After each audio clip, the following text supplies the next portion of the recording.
So good evening to everyone. On behalf of All India Educators Forum, it is my privilege to welcome you, and very happy that Manisha ma'am, she's a PGT chemistry from Martaday and a resource person with NCRT, and she has spared her valuable Sunday evening for this, for our educators. And the topic chosen is so relevant, experiential learning, and one of the things which every educator should be using in their classrooms. So very happy that the topic is being discussed, and I'm sure the chemistry teachers who have gathered in large numbers are really going to benefit from this session. So thank you, Manisha ma'am, and it's over to you. Thank you so much. So I welcome you all. Thank you. Thank you for joining me today, this evening, especially on a day of Father's Day. So all the fathers out there, I wish you a very, very happy Father's Day. And even to mothers, because some of the mothers play the role of father as well. So it's a happy day. So I'll just share my screen. I'll be very happy if one of you can just confirm whether my screen is visible, and I'll be happy. I'll just share. I hope it's visible. Yes, ma'am, it's visible. Yeah, thank you. Thank you so much.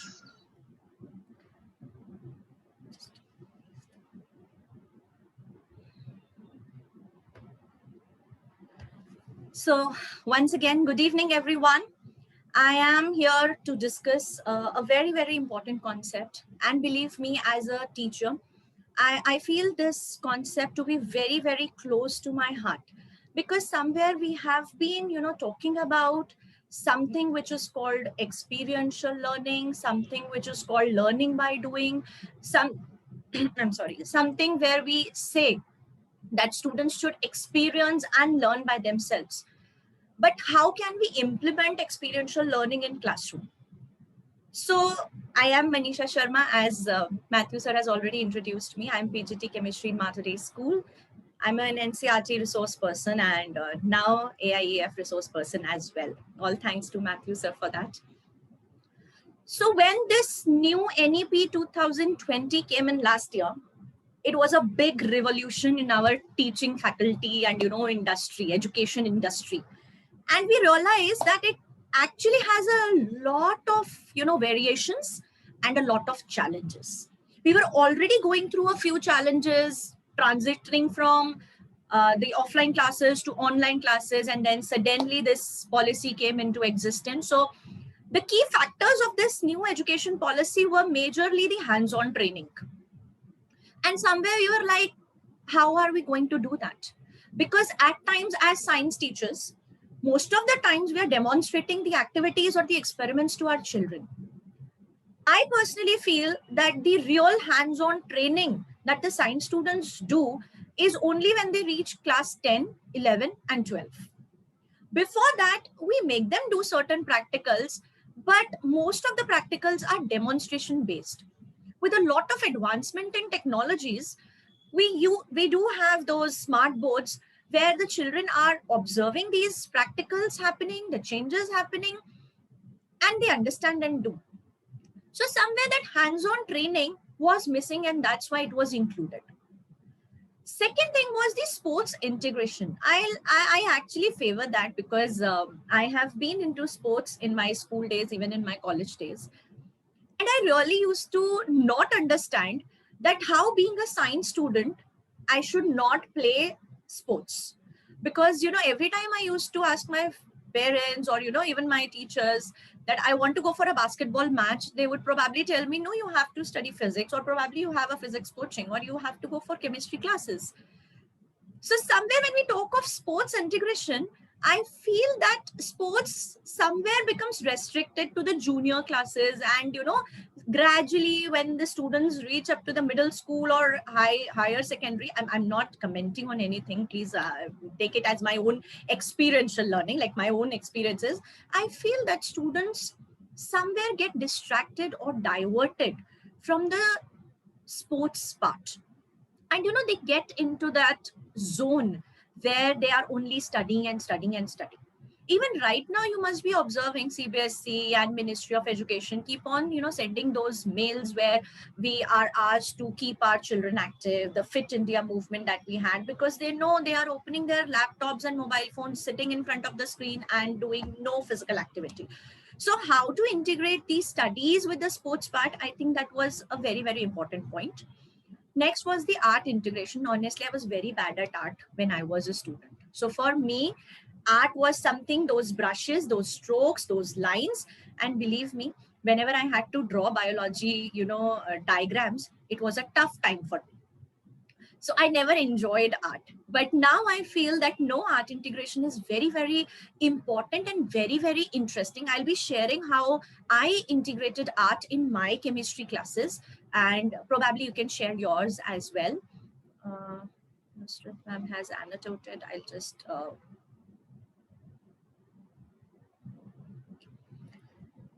and the fourth part was the storytelling.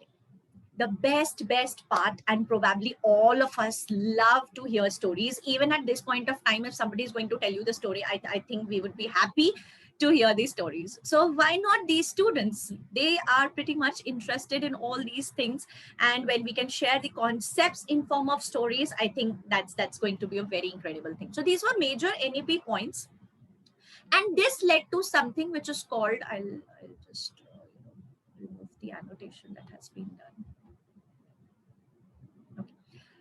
So the NEP 2020 was basically nothing but transitioning from the rote learning, memorization, and cramming to internalization and experiential learning.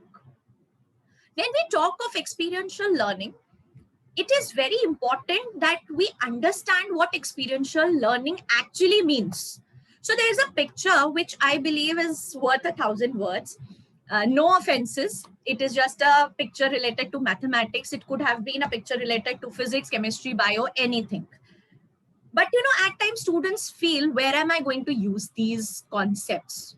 Even we as teachers must be, thinking where the student is going to use this concept, because somewhere we could not relate it to their daily life.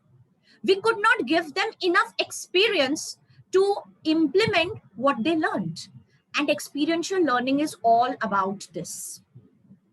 There can be a few concepts. I'm not saying that every concept can be introduced through experiential learning. There can be some concepts where, you will have to tell them that, no, you have to learn it. No, you have to understand it.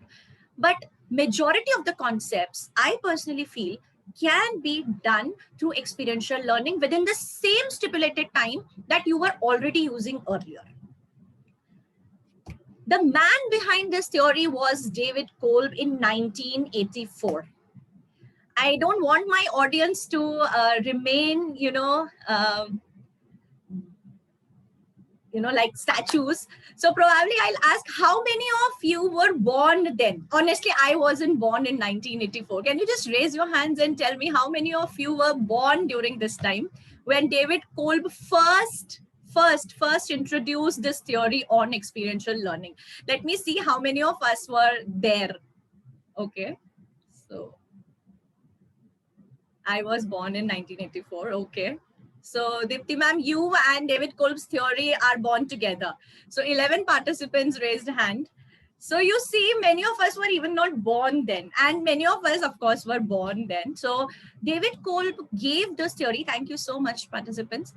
David Kolb gave this theory, and he said learning is a process whereby knowledge is created through the transformation of experience. And I think it is very much true then. I'd say almost 35, 36 years back, this theory coming into existence is something very, very much revolutionary. So let us go ahead and see what experiential learning basically is, and then we will understand how we are going to implement it in the classroom. Okay. So all we need to know about experiential learning is that it definitely combines direct experience with focused reflection. What do I mean by focused reflection? See, since you are doing things yourselves, of course, you will have your own reflections. You will have your own feedbacks. You will have your own experiences. Your experiences might be positive. Your experiences might be negative, but they are your experiences. And they are definitely giving rise to some kind of conclusions, some kind of experiences, some kind of consequences.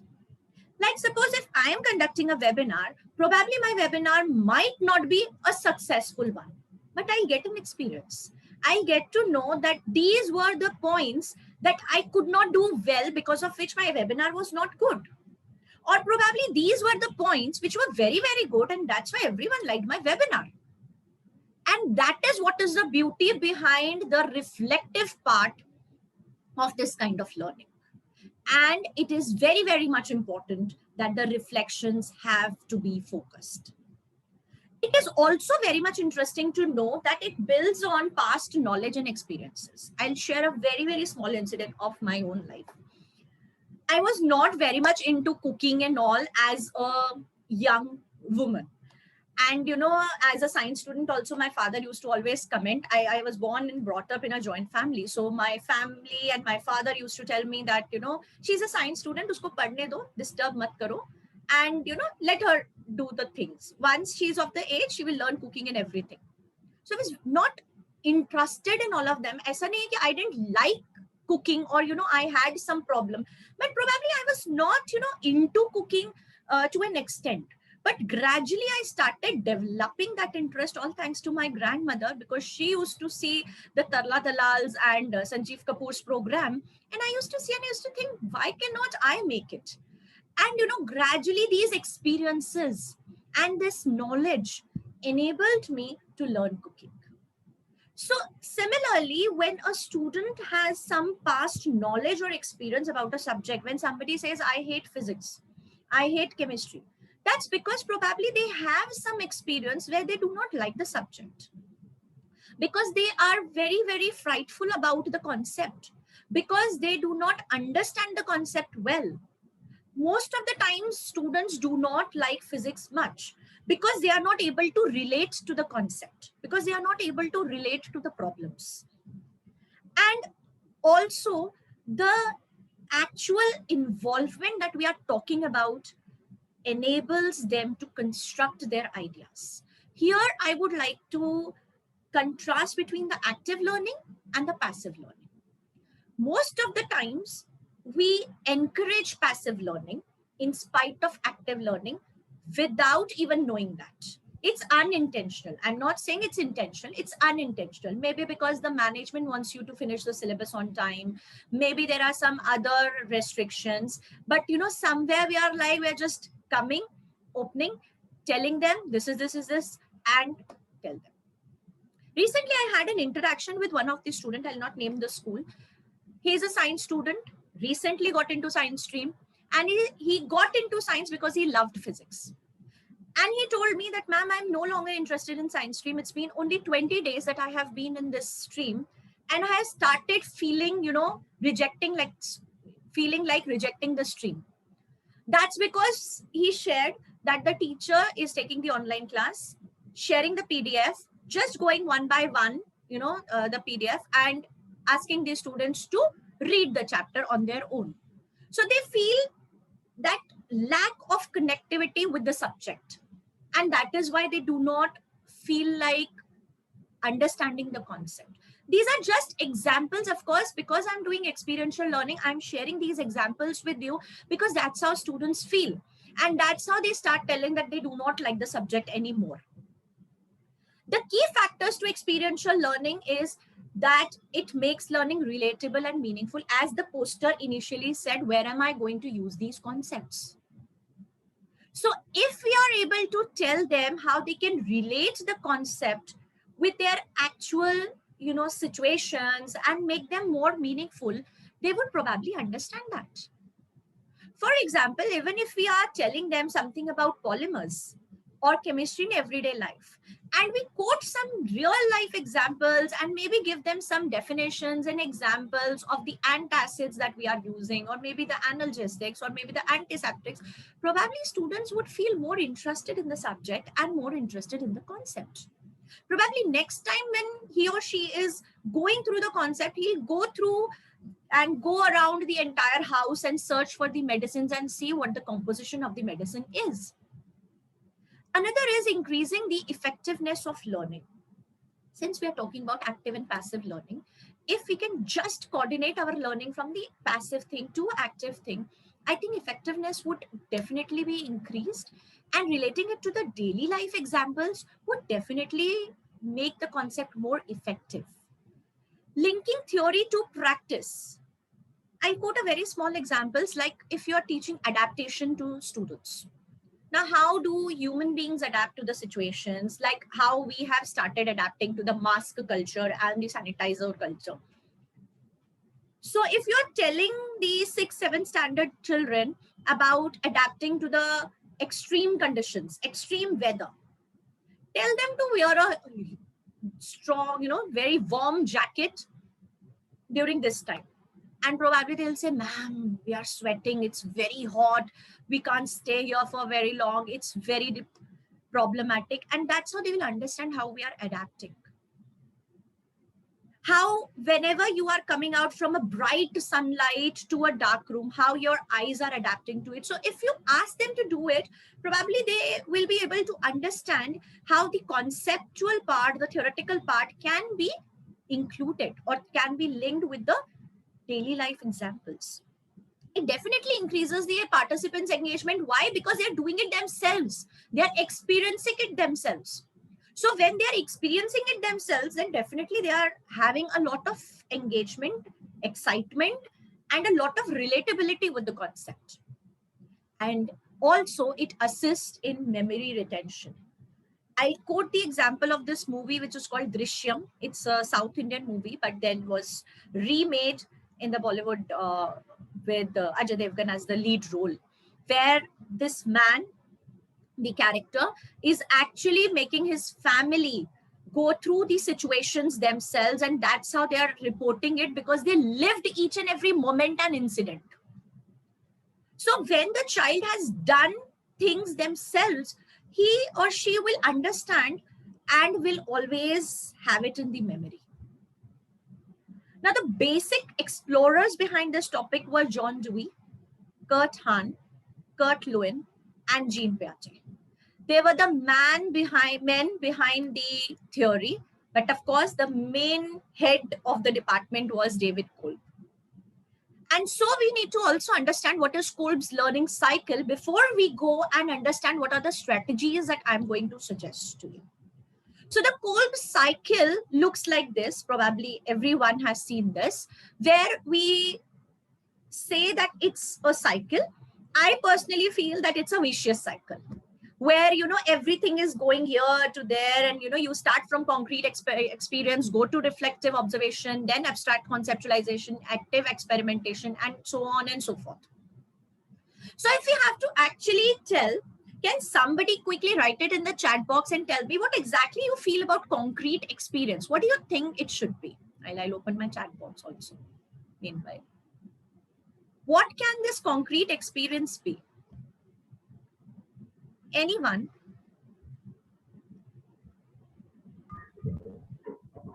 I'm waiting. Hands-on, okay. Personal experiences in some activity, agreed. When there is hands-on, yes.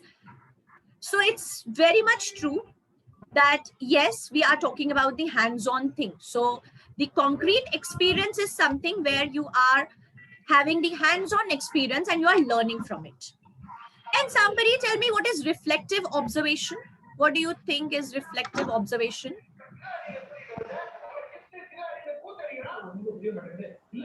Good evening, Manisha ma'am. Good evening, ma'am. Reflective observation means when a child reaches to certain concept, there's a experience behind it. It is just the tip of the iceberg which you observe what is happening. The rest, everything what has happened earlier is the result of that particular result. Right. So basically the observations, yes, observations, or the things that we have understood from the hands-on experience that we had. So the reflections on the situations, and that's how we are forming an opinion about it, isn't it? Right? Yeah. So Yes, next thing is abstract conceptualization, where we are modifying an existing concept. So it can be an abstract concept or any concept that we are discussing. And lastly is active experimentation. Can somebody tell me 1 or 2 word for active experimentation, not a sentence, but just 1 or 2 words. Active experimentation, just 1 or 2 words probably. A phrase maybe which can define active experimentation: demonstration, implementation, self-involvement. Hit and trial. Yeah, and I call it risk taking. I call it risk taking because we are actually, whatever we have experienced, whatever we have at our reflections, we are ultimately putting it into active experimentation. So yes, very rightly pointed that yes, it is hit and trial, and that's how the learner is applying what he has learned. So I hope you people are pretty clear with these points on Kolbe's law. I am muting everyone because I think I have allowed you to unmute whenever needed. So I have an activity for all of you, and I'll be giving you a situation, and you have to tell me which situation is reflecting which part of Kolbe's theory. Okay, so we are all about to ride a bicycle. We are actually learning to ride a bicycle, and there are 4 points: receiving practical tips and techniques from an expert, observing someone else ride the bicycle, understanding the theory behind the cycling concept, and jumping onto the bicycle and hitting the road straight away. So can somebody tell me, receiving practical tips and techniques from an expert should come into which category? I'm talking about only 1 point at a time. So receiving practical tips and techniques from an expert should come in which category of Kolbe's theory? Should it be active experimentation or reflective observation? What should this be? If somebody, concrete experience. Yes, very well said. It is going to be concrete experience because the person is actually understanding how to ride a bicycle. Acha, if we are saying observing someone else ride the bicycle, then what should this be? You can unmute yourself and tell me, because then I have to open the chat box also, though I can do that. Observing, reflective observation. Reflective. Okay. And jumping onto the bicycle and hitting the road straight away. Experiment. Active experiment. पापा जाए यहीं से लो सामने से कहाँ जाओगे? ATM पर आना है, कोल्ड ड्रिंक लेना है उसको एक। कोल्ड ड्रिंक लेना? नींबू पानी है ना। Ma'am, can you please mute your? Yes, sir. Actually, background noise is. Yes, sir. I have muted everyone. Please, I have muted everyone, sir. I'm so sorry. I have muted. Yeah. So that's absolutely correct. Learning to ride a bicycle, and this is what we understand. So that's how we understand the concept of Kolbe's theory. And I'll be now going ahead and making you explore the experiential learning, which is absolutely a pedagogy. Students are our gods and everything that you would like to say. So the theory or the process is a very, very much student-centric. The students are active learners and they are in full control of what they are learning. And so they are able to understand things, reflect on them critically, think, evaluate themselves, self-assessment, everything is happening. And it's definitely not about conducting a lot of activities. So it's quite possible that you conduct only one activity in a week or maybe fortnightly. It's not about conducting the activities every day, but probably whatever activity you are conducting has to implement all of these things where the students are centered. During these situations, field trips and excursions are not happening, but we do have some alternate solutions to that also, which I'll be giving. And experiential learning finally leads to the active learning, changes the mindset, of course, and promotes a lot of deep understanding and concept retention because memory is participating there. So now we'll understand what all techniques can be used to understand the experiential learning or to implement it in the classroom. Field trips, narrative, storytelling, conducting experiments, simulations, games, role play, model building, survey, and case studies. So one by one, I'll be discussing all of these. And in case you have any suggestions or in case you have more ideas, you have implemented anything else beyond this, you're most welcome to write it in the chat box. I'll go ahead and we will discuss the field trips. As I said, field trips are no longer existing because of COVID situation, and we are no longer taking our kids out. But there are these options of virtual field trips. So if you can search it on Google and you go for some virtual museums, virtual zoos, you will get a lot of ideas where you can enable your students to explore these places. Even, while they are sitting at their homes, they can explore Paris Museum and Scotland Zoo and all of these museums and all. Now, how these field trips are helping you? For some of the techniques, I'll be implementing the 4 points of the Kolb's theory, and you can understand it that way. Like for field trips, if you are actually taking them for some field trips, be it virtual, be it real, you are providing them with some kind of concrete experience because they are imagining and, looking at the things and learning those facts. Even, you can have reflective observation when you are guiding your students to research what they understood. For example, you took them for a science museum trip and you are asking them to observe a fossil. So just taking them to the museum is giving them a concrete experience because they are watching or observing a lot of things.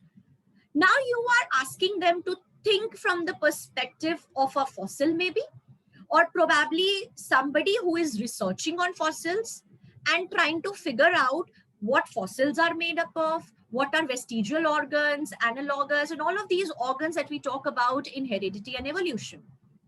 So that is going to be the reflective observation. Then also you can ask them to go back home and research on what they were thinking. Probably what they were thinking was something very abstract.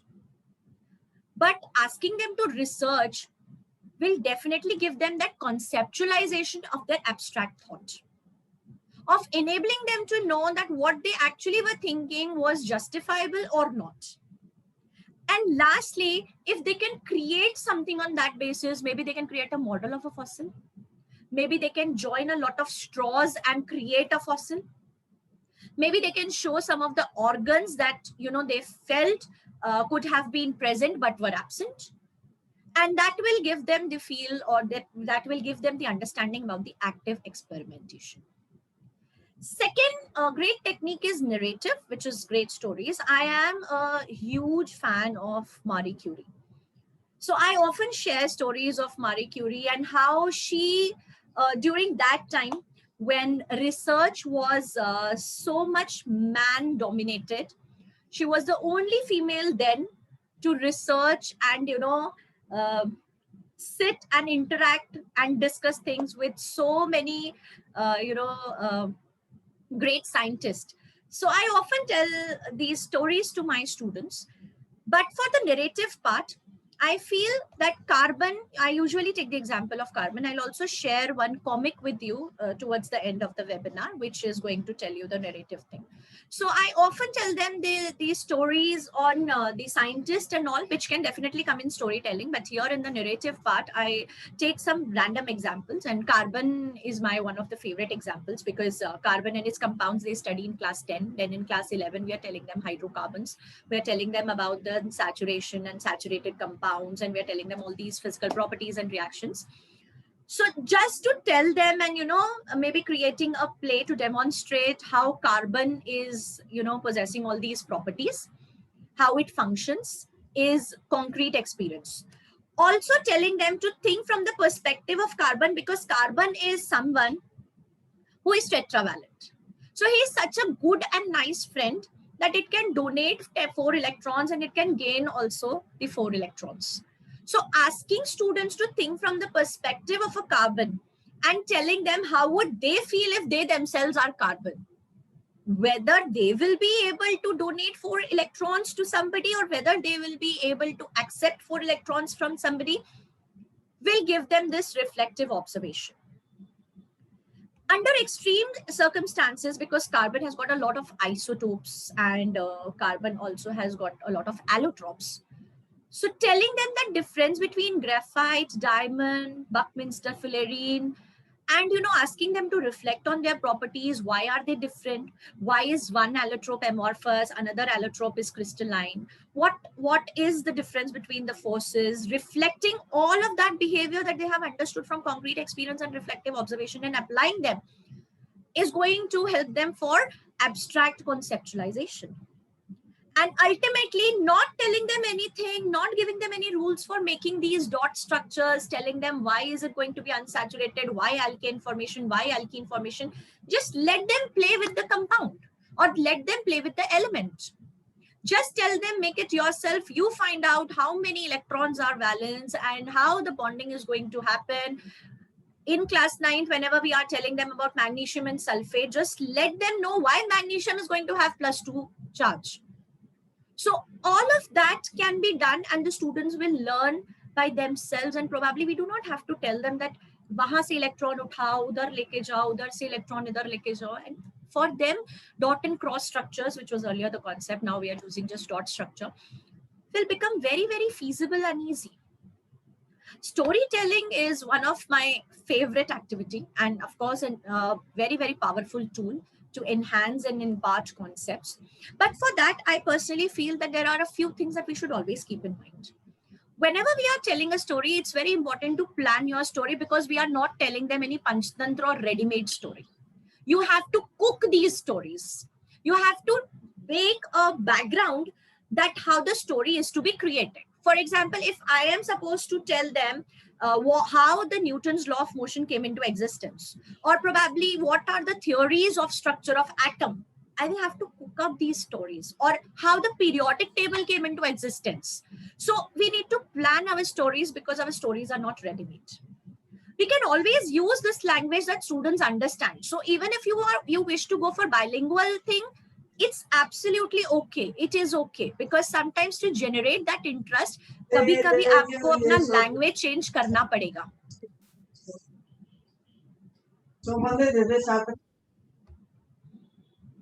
Okay. Next thing that the point is, maintain the eye contact. Because we are in the online system, I'm sure you must have attended a lot of webinars where you must have learned this and you must have heard it. It's very important to maintain that eye contact, because students are very smart. They get to know that the teacher's eye contact is not there, and it becomes very easy for them to vanish. So that is important. Modulation of voice is also important, because when we are definitely handling the students of 9th, 10th, 11th, 12th, they want a sudden excitement and a sudden slowing of the voice. So that voice modulation is very, very much important. Otherwise, they'll sleep. Of course, when we are modulating the voice, the pauses at those critical moments are very, very, very important. Why is it important? Because we are narrating the story like a movie. We are teaching generation, this 21st century generation, and we need to tell them, I'm sorry, there's a spelling mistake, it has to be story. So we need to narrate this story like a movie, and then only they'll be interested. Otherwise, they'll feel, oh, ma'am, we are not junior level kids where you are telling us this story. The interaction is also encouraged there. Sound effects, if you are very good in technology, and even if you feel that you can have those boom bam thing coming up, the storytelling sessions become very, very interesting. The next technique that we have is conducting experiment. As science teachers, we all have a soft corner for conducting the experiments. I am just muting everyone, and I'm not allowing anyone to unmute themselves. In case you have any issue, please write it in the chat box, because I think.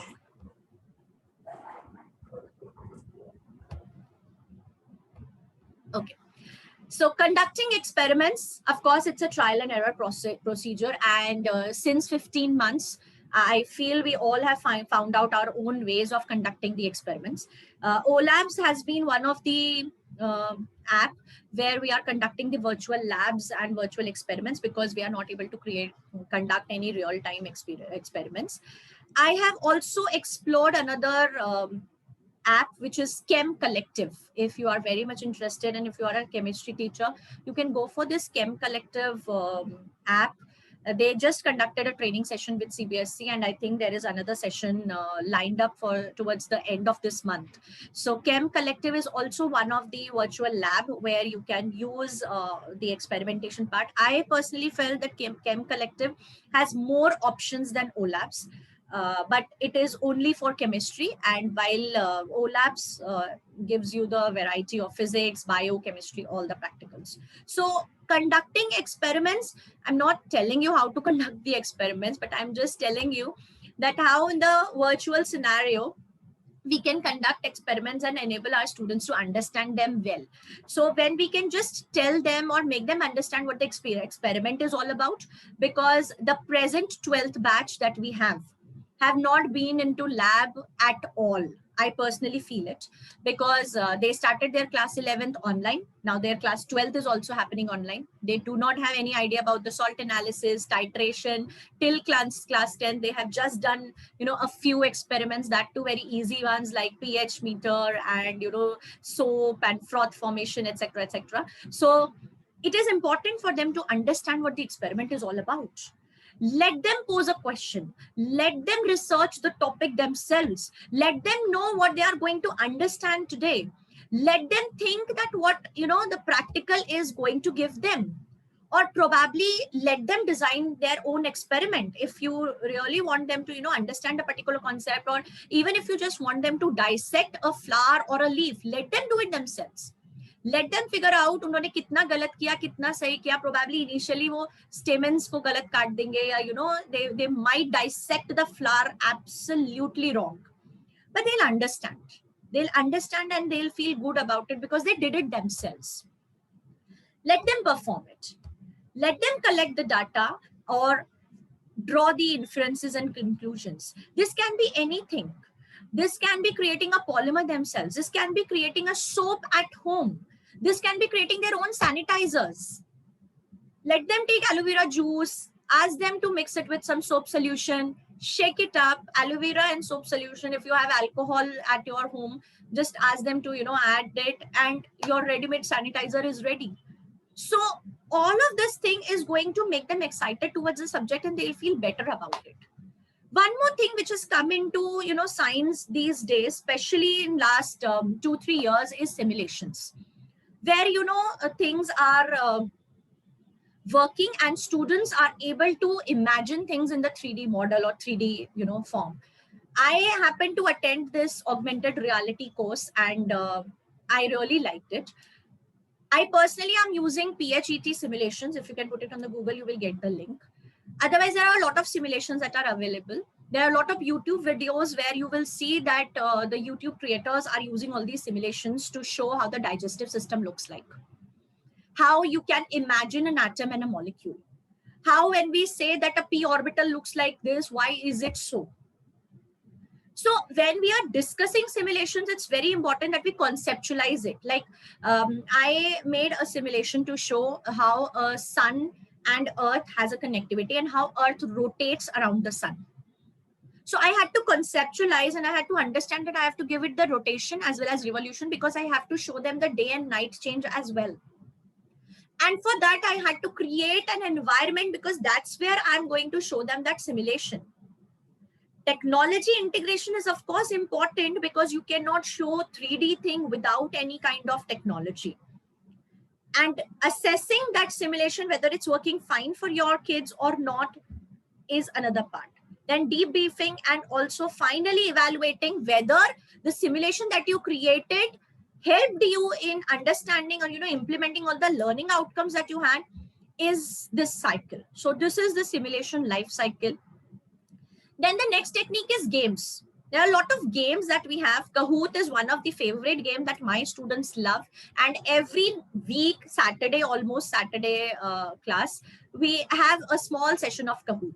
And this Kahoot sometimes is not, the concept based, but sometimes just to know how students feel about, there's some chat message. Yes. Okay. Thank you. Thank you for sharing the link. Okay, so Kahoot is one of this, and sometimes just to know what students feel about things, you can create your own Kahoot. So, general Kahoots can also be created. Paper pencil games are very, very much interested, where you can give them some jigsaw puzzle related to the subject. You can create your own crosswords, and students would love to have. Even word games. In word games, you can give them some hints and let them fill one word for that particular statement, and they will love it. Also, there is another app which is called Quizlet, which is a very, very successful app. So all of these I'm personally using, so I have shared it here. Whatever I am using, that only I'm sharing. So I have had a great experience in using all these games, and students feel that they are excited and they look forward. A day before, I'll tell tomorrow you are going to have a revision session through this, and they are excited and they come to the class in full strength. So what are these games doing? These games are definitely turning these students into problem solvers. They are self-assessing themselves, and so they are self-directed. They are, these games are engaging them. They are competing with their peers. Like in Kahoot, you get that first, second, third position. So they know after every question, there is a position. So they know, oh, I was at first position. Now I am in the second position. So, next time when they are answering next question, they are doing it at a faster speed, so that, they have that competition. And of course, it's a friendly competition. And also it is enabling the students to analyze. There is one more thing, awesome science apps, which is the app, the link that I can that you can see, and I can click on this link. This is a very, very interesting link. We'll have to. This is the link. I can write it and post it on the chat box. And in case you are interested, please go and check this. This is. You will get a lot of things here, where you can, just. I'm sorry. Just a minute. So you can check this also. This is my, again, used one. So you can see it yourself. So I've shared the link in the box. You can check it. So a lot of apps and games related to the concepts are already there, and you can explore that. Let's go back to the next technique, which is the role play. Again, this role play thing is very, very interesting because, you are enabling your students to show something. It can be individual, it can be a group activity, because we are conducting online classes, so you can have individual activity. One thing that I would suggest is, in my class, I have created some chemistry couples. Couples means here, I'm in a convent school, all the students are girls, so they are paired up. So they have a pair, and I call them chemistry couple. So every girl has a chemistry couple, and whatever activities at times I do is done in these chemistry couples. Sometimes I pair 2 or 3 couples together to make it a group activity. Sometimes I, make one student out of the 2 students question something, and another is, answering feedback thing. So these chemistry couples are fixed, and, they are learning in that ways. So if you want to make such couples or pairs, you can also do that. So individual or group activity can be done. Topics can be given accordingly. The students are asked to select the situation, whatever situation. I usually do role plays when I am doing P block elements or S block elements, where I make them, one of the element in each of the family. Suppose I'm doing alkali metals. So one of them will become lithium, sodium, potassium, rubidium, cesium, francium, and then they are, telling how one of the element is going to react with oxygen or nitrogen or, other things. So they are selecting the situation. They are creating their own dialogues, practicing it for some time, and then showing it in front of their class. Once they do it, the peers are automatically giving them the feedback, and at last I am giving them the feedback on what they have done. So this role play thing is also, helping us, helping the teachers to get some feedback from the students, where we know whether the students have understood the concept or not. And this is the concept. Next, we have model building. I personally feel, because we get a lot of, mails where, the schools are having their exhibitions and we are asked to create the models. I somewhere feel that, we are not able to give them correct guidance when it is about creating a science model. So we just ask them to create a science model without even emphasizing on how that model is going to be related to the real world. And so if we want to create a good science model, I feel that connection with the real world is very, very important.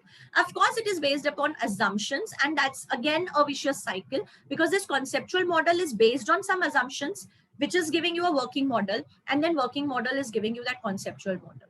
I have also found and got to know that a lot of students, whenever they are given this model thing, buy it, or ask some experienced or professional person to create these models for them, because they are no longer interested in creating the model, or probably they are not able to connect to this concept. So if we can just help them understand the creation of these science model, then I think it's going to be a good thing. Survey, I personally feel, is a very, very good thing. I personally take survey at the end of year, every school year, from my students, though some of the teachers feel, why should a student evaluate a teacher? But I personally feel that that kind of feedback is very, very much interested, because that always helps us to grow, because that always helps us to know what students want, what students felt that this could have been correct. Even after every webinar, we are asked to fill a feedback form. Why? Because the organizer or whoever is hosting the webinar wants to know what went wrong. So survey is something which is very, very important. It is important to include only necessary questions. Don't give them big questions and continuous questions. So ask one question at a time, keep it short and simple, avoid using jargons unnecessarily, which the student people or students don't like. This can be for both the ways. You can ask it from the students, and students can also create it to know something from other people. Like suppose they are doing a research on COVID-19, so they can create their own survey. Open-ended, close-ended, that you can always decide. You need to spend time to design your survey, because you can't just randomly put questions and do it. After you have conducted this survey, it is important to analyze it, compile the report, and conclude the plan of action. Next, we have case studies, which is again a very good problem solving approach, which we have been doing, and CBSE has included in last 2 years as well.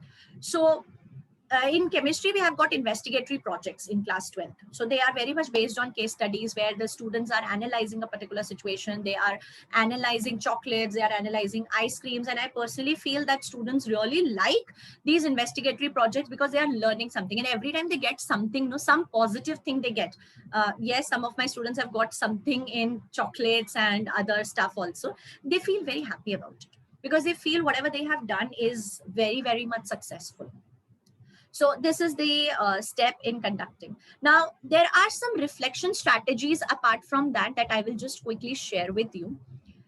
These are the reflective strategies apart from what I have suggested. So you can ask your students to pair and share, where, it's a very classical strategy that most of us must be doing. Layered text, if you want, I can share it on the group, because many of you are most of you are in the group, so I can share this document in the group that we have created. Tweet, because this is generation X, the 21st century kids, so they can tweet on whatever they feel. They can create their own page, account. Last year, my students created their own website, where they were putting all of those things that they were doing themselves. So the computer students helped them in programming and coding and all of those things. And so they had a website called Sanguine Lasses. Then exit tickets, exit slips, podcast is one of the things that is, coming up. They all are on Instagram. So Instagram has a lot of podcast happening. Brainstorming, jigsaw, Prezi.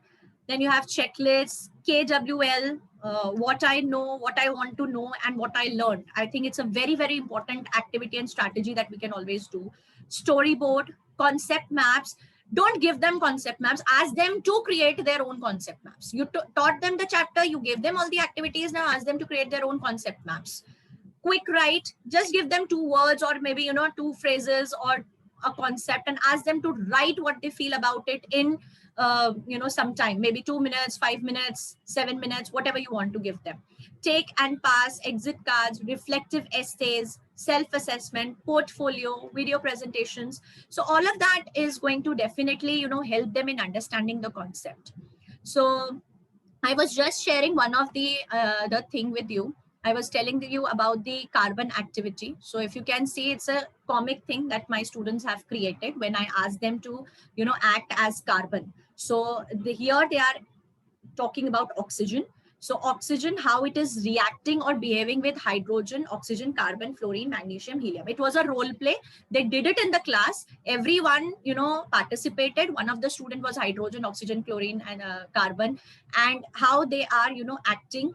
So with helium, how is it going to act? These were their dialogues. And so they gave the dialogues in the form of a cartoon character. So this is how helium and oxygen are reacting, how iron is going to react with oxygen, then how it is going to react it with carbon, how hydrogen is acting with oxygen, with magnesium, how is it acting? So with magnesium, the bond is being done, and this all thing. So this is how, you can implement all of these things. And I think there is some messages on the chat. Screen share not happening. Can you not see my screen? Only PPT is visible. Okay. I'll just share it again. Sorry.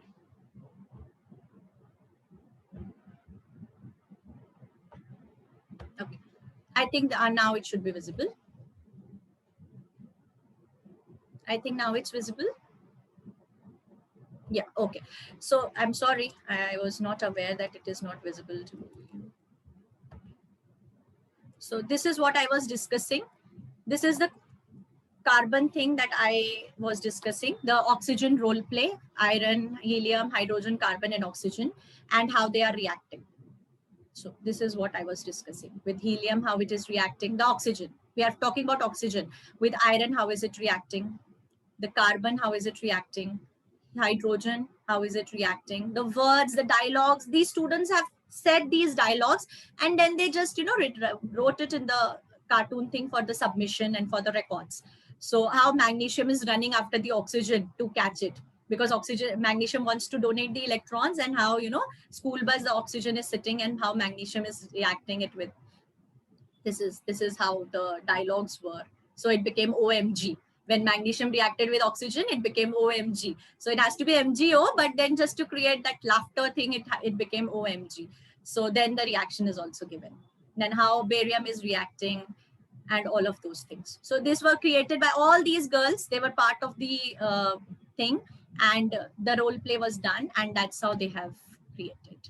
Also that thing, I think that was also not shown to you. So I'll show it again.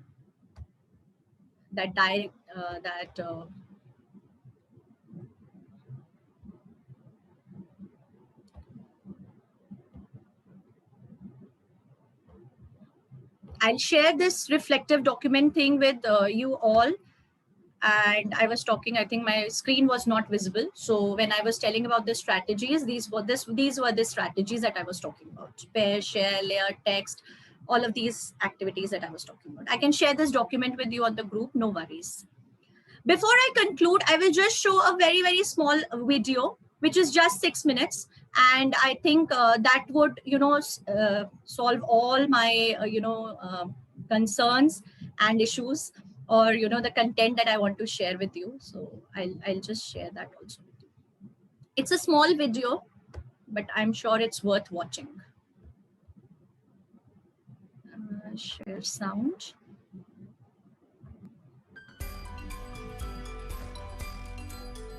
It's a video of a school who is experimenting this experiential learning.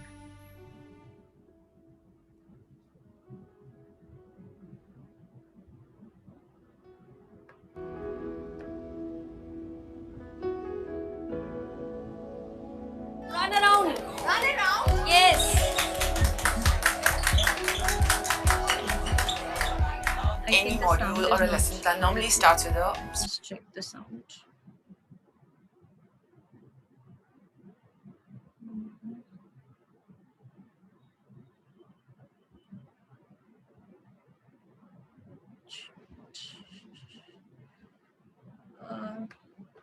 Can somebody confirm whether the starter audio activity? is...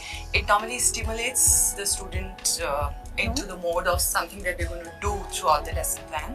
Also, it puts them into an active mode. You see. Is the voice okay? Apurva ma'am, can you please confirm? Yes, acha, it's audible. Okay. Thank you so much. I'll just that there's an active participation from all the students. Most of the starter activities would be, kinesthetic in nature, where there's a lot of movement, there's a lot of use of space and use of body. This also sets a context for, something that they're going to do later as a concept as well. There's no students, front benches, back benches. Everybody is included. Everybody is having fun. Everybody is enjoying. So starter activity basically is very, very, very, very important part of the experiential learning that we just saw.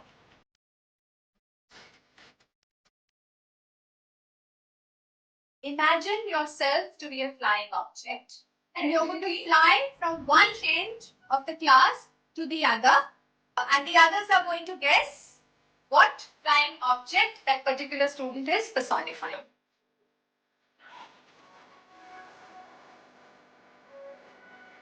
Now we'll divide the class into groups. Each group will go and pick up the object which you think can fly. And your time starts now. So group 1 will come here and will classify the objects. This particular activity gives so much scope of processes and skills that the kids need to go through in the learning process.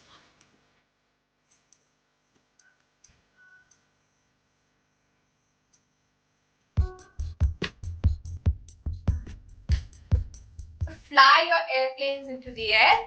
Okay. After that, you go and take a measuring tape and you measure the length that your airplane has traveled.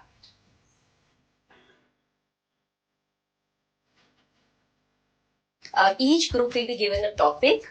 You will research on the topic and you'll do presentation. I'm giving you the rubrics. On the basis of the rubrics, your presentation will be assessed.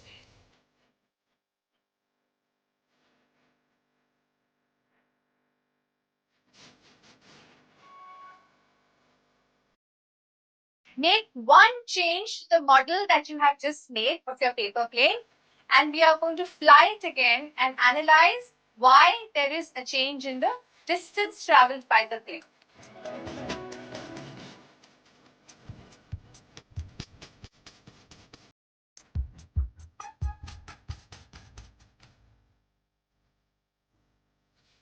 So now I want you to sketch out an airplane on your notebook and mark out the forces that you think oppose the movement of the airplane or support the movement of the airplane.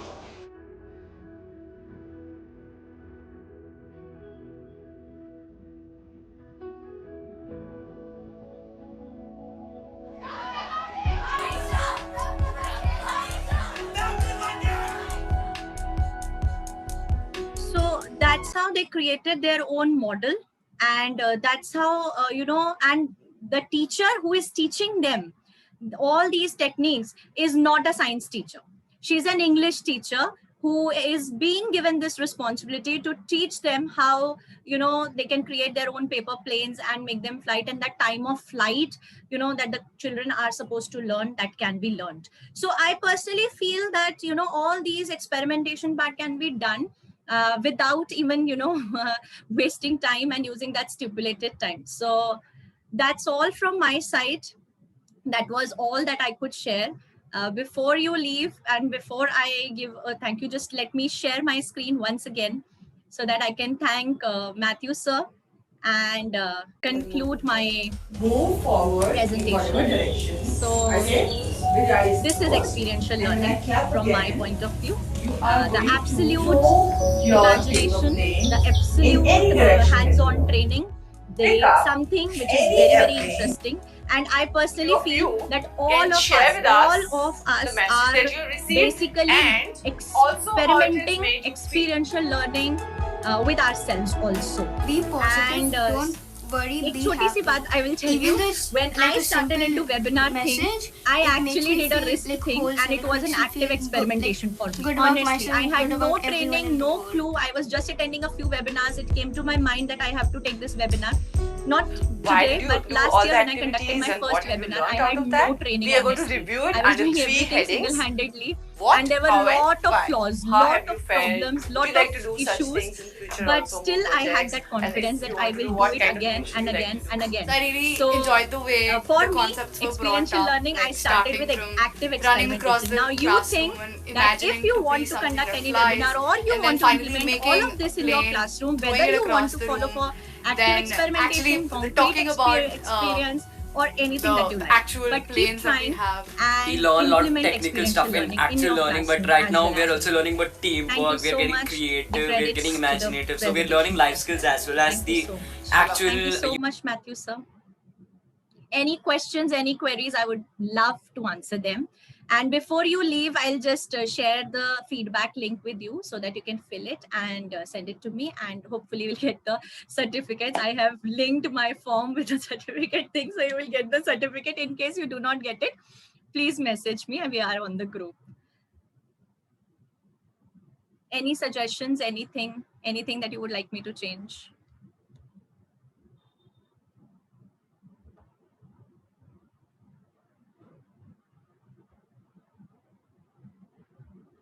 Achha, I have just a minute. I'll change the chat settings. I'll just change them because everyone was unmuting themselves.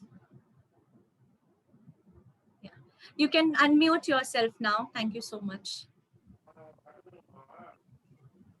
Thank you, Manisha ma'am. Wonderful session. Thank you, sir. In 1 hour short duration, so many aspects you brought about.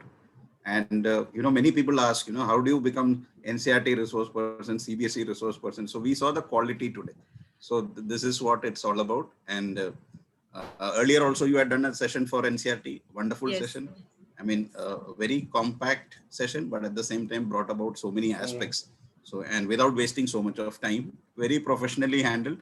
And I think the participants will be very happy today after attending this session. So thank you once again for everything. Any questions, any queries? Thank you so much, Matthew, sir. It is all because of your support that, we can do something like this, because you give us this platform and you give us that strength. Honestly, I'll be very honest. I messaged Matthew, sir, about 10 minutes, before the session. And so I said, sir, can you please join the webinar? I don't know. I just want you to be there. So it is all because of him. Thank you so much, sir. Good evening, ma'am. Good evening, ma'am. Yes, ma'am, myself Sonam Sahu, and yes, I just want to know that it is sometimes very difficult to tell about the student about the organic chemistry in Zoom platform, and I don't have the board. I'm teaching them through the notebooks. If I have to tell them, so kindly please tell me that some websites where I can show them the structures.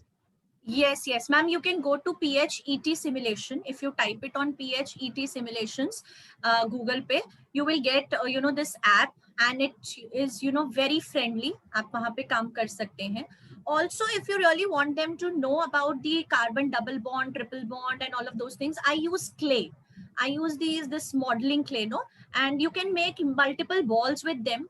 Fix it in some skewer or maybe those toothpicks, and you can show them what carbon tetravalent bond is, how carbon double bond carbon can be shown, how carbon triple bond carbon can be shown, and all of these structures, why carbon double bond carbon cannot be rotated along the axis.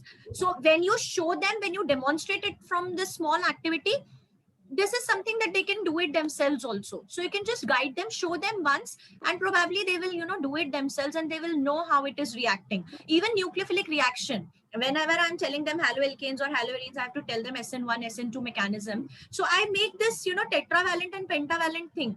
Also, I have these models, these chemistry models I have, where I've got these multiple colored balls and the bonds that I have. If you are interested and if you want to invest money in it, then Amazon has it for 1,000 rupees, 1,200. Also, a lot of models are available online. Some are costly also, depends whether you want to invest it or not. Otherwise, modeling clay works pretty well. Just modeling clay and these toothpicks will help you resolve majority of your issues there. So that's a tried thing from my side. So I think you can also try. Thank you, ma'am. Yes, ma'am. Yes, ma'am. And actually, you said that instead of 4 lab, we can also use another lab for chemistry. Will you please give the link, ma'am? What is The the Chem spelling? Collective, ma'am. It's called Chem Collective. Okay. It's actually a software. It's a software. It's called Chem Collective. You have to just install this software. Initially, you will need a training, somebody, to tell you how to operate it. And, you will understand it. Otherwise, there are some, videos also available. So you can see the videos and try doing it yourself. So Chem Collective is the app. No, Shanti ma'am, I have no idea about physics, honestly, because I do not take the subject. So I have no idea about physics, but chemistry, I'm using Chem Collective and OLabs. 2 apps I'm using. OLabs, I personally feel that when I have to do the titration and all of those things, it is not enabling me to make my own solutions. I mean, there is a fixed concentration. I have to take that only. But in Chem Collective, I have this, option of verifying and, diluting my own solution. So if I have 1 molar and I wanted 0.01 molar, I can dilute it. So that way it's all. Yes. Yeah, Maitri ma'am has suggested that link also. Thank you, ma'am. Thank you. Excuse me, ma'am. Yeah. Ma'am, I tried to use simulations of OLabs, but that is very restricted, like for salt analysis and all. Yes. So if you can please have one, webinar for that. Like sure. If Matthew sir permits me, I will definitely conduct this session if sir permits me. But OLabs, yes, ma'am, it has restrictions. I have personally written it to OLabs team also, because we have to manage with whatever resources they have mentioned in their app. We can only do and use them only. Even salt analysis and other things, whatever they have given, हमें वही use करना पड़ता है. तो वो एक थोड़ा सा restriction है. That is there. But yes, we can always conduct a webinar on simulation part, PHET simulations, Chem Collective, even OLabs. We can do that. No problem.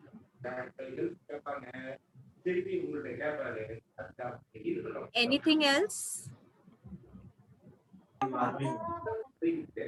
Thank you so much.